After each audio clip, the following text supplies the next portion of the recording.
Hola, somos Electra y estamos con Nacho Sanciovich para hablar de inteligencia artificial. ¿Cómo estás, Nacho? Bien, che, muy bien. Bueno, gracias por venir. Por favor. Bueno, contanos un poco qué es la inteligencia artificial y cómo se lo podemos explicar a alguien que no está familiarizado con eso. Bueno, es una pregunta recurrente y está bueno que sea como el inicio y la apertura de la charla.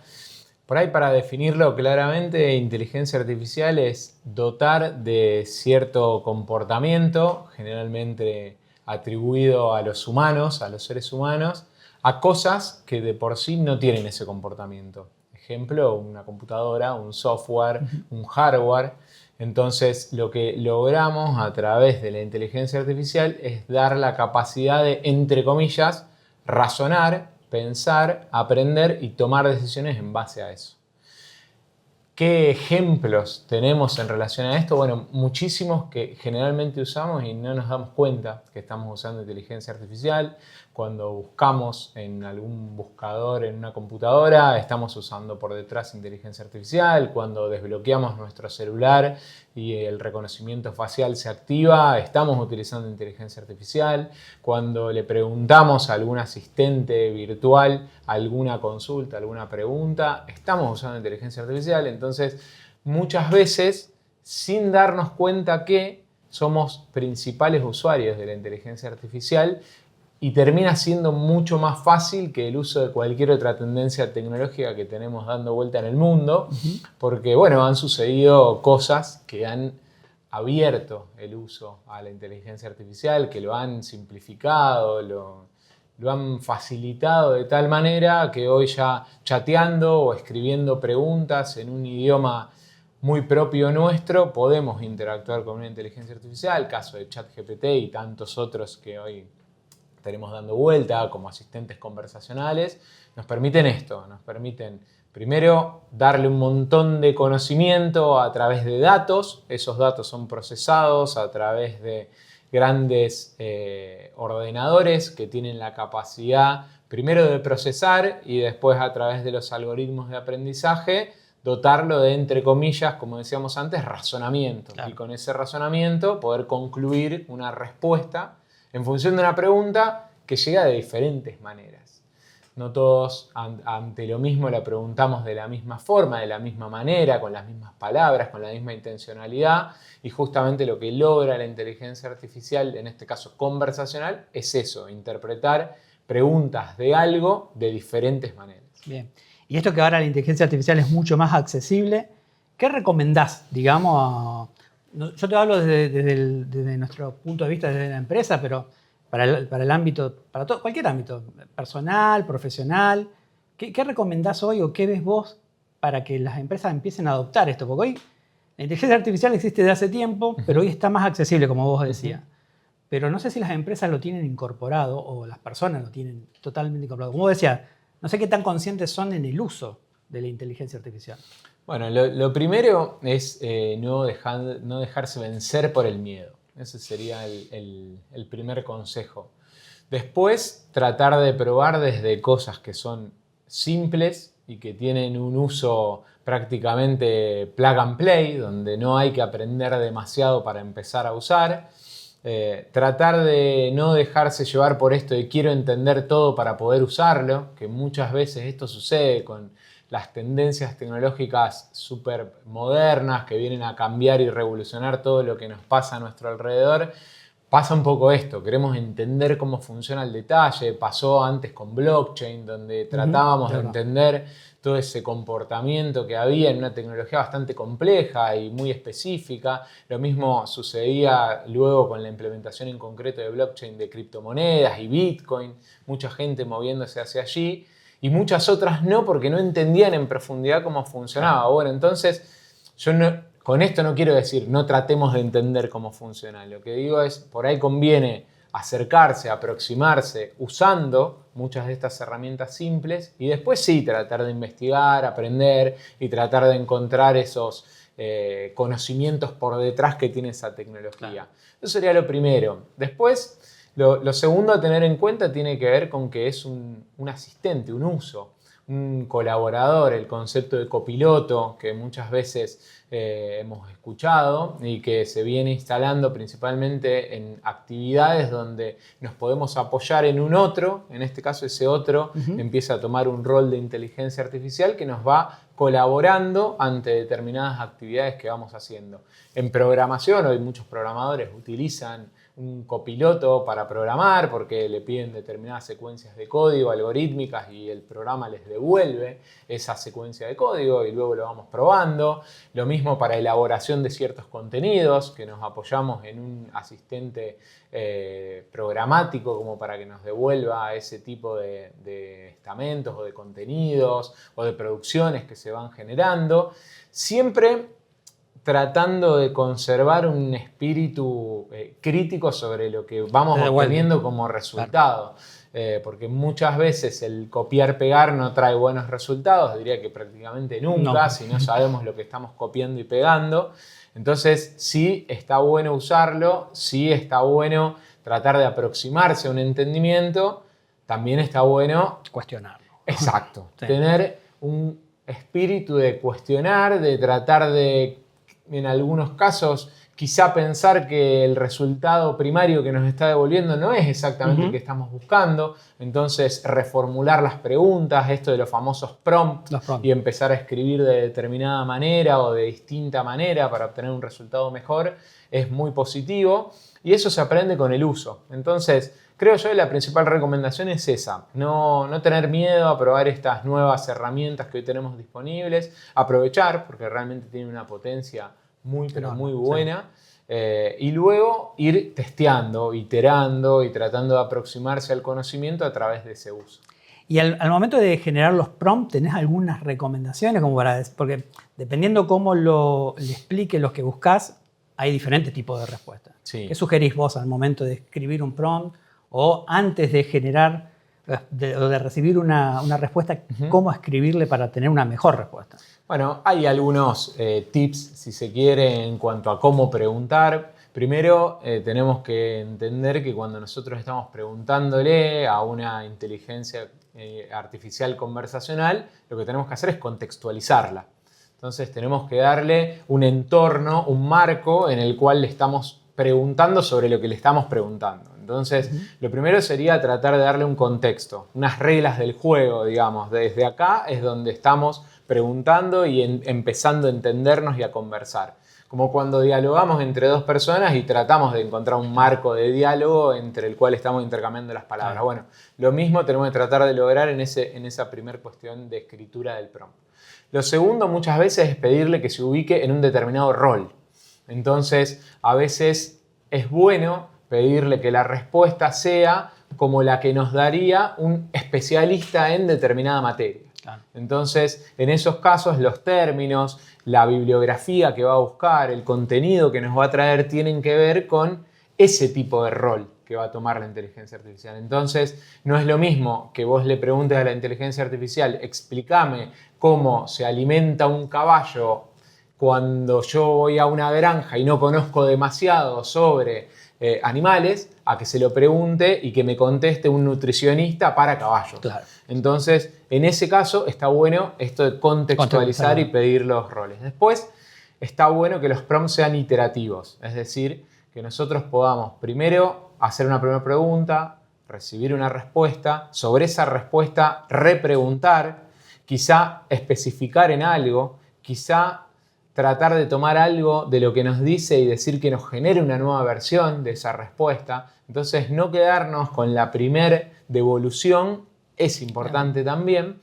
Y después, otra de las cuestiones a tener en cuenta tiene que ver con esto de lograr lo que decíamos al principio, cierto contexto, pero cierto contexto a veces también orientado hacia algo que nosotros estamos buscando. A lo mejor es extremadamente específico en sus respuestas y nosotros lo que estamos buscando es una parte muy puntual de eso. Entonces, el hacer doble clic sobre una determinada sección de la respuesta que nos está devolviendo también está buena. Y eso se va construyendo con los prompts que vamos escribiendo. Por ahí, para algún desprevenido, el prompt en definitiva es lo que nosotros le preguntamos a la inteligencia artificial. Entonces, como articulamos esa pregunta, va a ser la calidad de respuesta que vamos a obtener. Bien. Y yendo al ámbito por ahí que nos toca a nosotros como una empresa relacionada a la creatividad, hoy en día hay mucha inteligencia artificial aplicada a la creatividad, al desarrollo o a facilitar el desarrollo de algunas piezas. ¿Hasta dónde es creativo el humano y hasta dónde es creativa la inteligencia artificial? ¿Quién es el propietario intelectual de eso? Bueno, yendo de atrás para adelante, esa propiedad es difícil de definirla hoy. Creo yo que estamos yendo hacia una tendencia en donde la propiedad intelectual empieza a ser un poco difusa. A mi entender va pasando un poco eso porque empezamos a tomar desde contenidos que hoy están en una red que cada vez es más global, cada vez más abierta, más pública, muchas veces sin darnos cuenta que es cada vez más pública, y esa producción de esa inteligencia artificial, de algo que nosotros le pedimos, es como la conjunción de un pedacito de muchas cosas. Entonces, la propiedad intelectual de eso es esa creación o en realidad es la creación de todas esas partes que componen ese todo que me está devolviendo como resultado. Entonces, para mí se va perdiendo un poco ese concepto de propiedad intelectual en estos casos. Después creo yo que generalmente esto de cuál es el creativo, y me parece que también vamos a una nueva creatividad, porque en definitiva como creamos no es la misma manera de creación que la que creábamos hace mucho tiempo atrás. Claro. El tipo de creaciones que producimos no son las mismas que las de hace un tiempo atrás. Obviamente cualquier producción que nos devuelva la inteligencia artificial es producto de una creación humana. Entonces, de alguna u otra manera, ese pedacito de cosas en las cuales se basa la inteligencia artificial para devolvernos un resultado es algo que ha generado un humano, hasta la propia inteligencia artificial. Tal cual. Entonces, en ese caso, pareciese como que siempre el origen de esa creación termina siendo un humano. Claro. El tema es que ahora está evolucionando tan rápido todo que ya la inteligencia artificial empieza a tener capacidad de crear nuevas inteligencias artificiales, por ponerlo en términos medio simples, y esas inteligencias artificiales tienen capacidad de aprender y tienen capacidad de generar nuevas cosas. Entonces, esas nuevas cosas que se generan empiezan a poner una situación donde, bueno, a ver, esto es mío, no es mío, esto lo ha generado realmente el producto de un humano que creó algo en un momento o es algo que nace de la nada misma, que a mi entender nada nace de la nada misma, pero hoy empezamos a tener límites muy difusos en esto y realmente muchos interrogantes, porque me parece que empieza a pasar eso, empezamos a tener muchos interrogantes sobre este tipo de situaciones. ¿Existen cuestionamientos hoy? Y hoy hay muchos en términos de privacidad, en términos de estas producciones, justamente de la propiedad intelectual, justamente en relación a qué accionar es el correcto, entre comillas, y qué accionar no es correcto, la famosa ética de la inteligencia artificial que está en absolutamente las discusiones de cuánta empresa de tecnología está produciendo esto, que muchas veces la acción inmediata es prohibir, cortar, dejar de usar, y que a mi entender ese tipo de situaciones no suelen ser tan provechosas, tan buenas. ¿Por qué? Porque la tecnología va evolucionando. Sí, es difícil frenarlo, digamos. Es muy difícil que lo frenemos, es muy difícil que podamos sentirnos fuera de esa situación. Entonces, creo yo que tenemos que animarnos también a dar esos debates donde a veces se mueven estanterías muy de base. Entonces, cuando empiezan a aparecer esas cosas, es difícil dar la discusión de la ética, la privacidad, los sesgos, la desigualdad, el desbalance que produce todo esto. Son todos conceptos que son extremadamente de base, que hasta nos podemos remontar al hecho de haber estudiado cívica en la primaria o en la secundaria, donde vemos cuestiones de comportamiento de la sociedad, y que este tipo de cambios tecnológicos cuestionan muchas veces eso. O producen cosas en los límites de eso que fuimos aprendiendo por tanto tiempo. Entonces, de vuelta, me parece que volvemos a esto de no tengamos miedo a enfrentarnos a discutir ese tipo de situaciones, que obviamente son complejas, son difíciles, tienen miles de aristas, pero que nos tenemos que animar a poder hacer. Tal cual. Nacho, y para ir cerrando por ahí, nosotros como usuarios, ¿cuál es nuestra responsabilidad? Pensando en generaciones futuras, lo que vos dijiste, esto llegó para quedarse, va a estar a disposición. ¿Cómo enseñar a usar? Yo por ahí te hablo como padre también, a través de un hijo, que entiendo que el instinto del humano es aprender y la inteligencia artificial viene a simplificar muchas de esas cosas. Y hasta dónde o cuál es la forma correcta de usarlo o cómo pensarlo a futuro. Bueno, creo yo que vos dijiste unas palabras que están muy buenas, que es aprender, primero enseñar cómo usarlo, que es algo que me parece que todos tenemos que hacer una autocrítica en cómo lo fuimos asimilando y cómo estamos enseñando el uso de estas tendencias tecnológicas. Me parece que ahí hay un punto bien clave que tiene que ver con la formación, con la educación, con cómo estamos actualizando los contenidos desde niveles muy iniciales a los niveles universitarios. Después la otra cuestión tiene que ver con algo ya un poco más profundo, que es cómo nos relacionamos nosotros con estos avances tecnológicos. Y que muchas veces lo que se ve es que hay una tendencia a usarlo inmediatamente ante un problema, para resolver cualquier tipo de situación que nos propone una situación de bifurcación, de decisión, de problemática, y que parece que la primera acción es preguntarle a ChatGPT. Sí. Entonces, un poco lo que parece que viene sucediendo es ya no hay tanto deseo de ponerme a pensar cómo tengo que resolver un problema, sino que prefiero delegárselo, en este caso a la inteligencia artificial, que me lo va a resolver. Claro. Si eso lo llevamos un poco al extremo, pareciese como que estamos delegando una capacidad muy básica y fundamental y trascendente, que es la de aprender.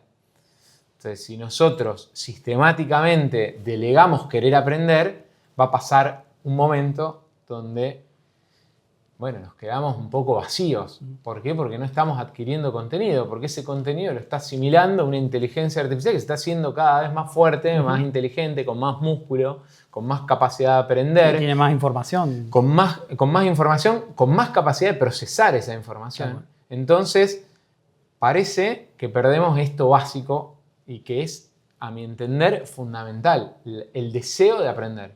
Si no tenemos el deseo de aprender, en mi opinión, estamos en un problema grave.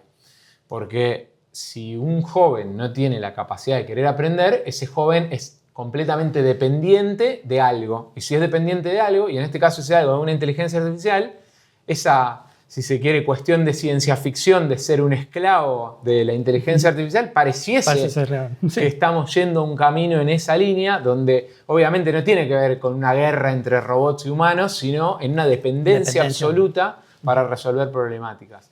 Entonces, me parece que el punto clave está ahí, no abusar de este tipo de situaciones, no perder ese deseo de querer aprender, de ver cómo va evolucionando el mundo y que la tecnología es parte de un cambio cultural también, ser parte, liderar ese cambio, liderarlo desde el entendimiento de lo que viene pasando y desde ahí aprovechar. Porque como decíamos antes, tiene una potencia muy grande también esta tecnología, como otras que también tenemos a nuestro alrededor, que son súper potentes, pero la inteligencia artificial nos marcó una especie de hito.